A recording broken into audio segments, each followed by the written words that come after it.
Hello everyone, welcome to Global Innovative Classes. Today we are going to do one MCQ of chapter sets.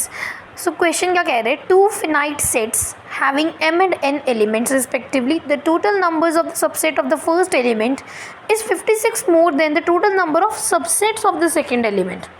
The value of m and n are. पहले हमें पता है कि जब subsets की बात की जाए तो वो क्या होते हैं, 2 की पावर जितना भी आपका एलिमेंट है वो। तो यहाँ पे सबसे पहले केस में तो m एलिमेंट्स हैं जो कि किसके इक्वल है 56 plus subset of n elements, जो कि इस तरह से लिखा जाएगा। अब मैं 2n और 2m को पावर्स वाले को इकट्ठे कर दूंगी, तो पावर्स वाले मैंने एक साइड रख लिए, दूसरा मैंने एक साइड कर दिया। अब जो पावर्स वाला है इसको सॉल्व करने का तरीका क्या है, जो 56 है, अब सबसे पहले देखो मैं इसमें से 2n कॉमन ले रही हूँ। रीज़न आपको थोड़ी देर बाद पता चलेगा। 2n मैंने कॉमन ले लिया तो यहाँ पे क्या बच गया, 2m minus n minus 1 equals to 56। अब मुझे पता है कि 2 की पावर कुछ भी हो, 2 की पावर में ऐसे m माइनस n कर दूँ, चाहे कुछ भी करूँ, तो पावर में से अगर कुछ भी है 2 की पावर तो वो क्या आएगा, हमेशा क्या आएगा, मेरा इवन आएगा।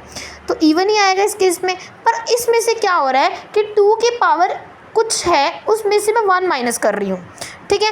इवन में से 1 माइनस करोगे तो ऑड नंबर आता है, इट मीन्स ये क्या होगा, पूरा नंबर ऑड होगा, ये पूरा नंबर ऑड होगा और ये पूरा इवन होगा। अब मैंने देखा 56 के फैक्टर्स को तोड़ती हूँ, एक इवन आए और एक ऑड आए, 2 फैक्टर्स में तोड़ना है, तो मेरे पास आया 8 एंड 7। अब इन दोनों को कंपेयर कर देंगे। ऑन कंपेयरिंग हमने क्या देखा, 8 इवन है, ये भी इवन है, तो आपकी n की वैल्यू इस तरह से कंपेयर करोगे तो आपकी 3 बन जाती है।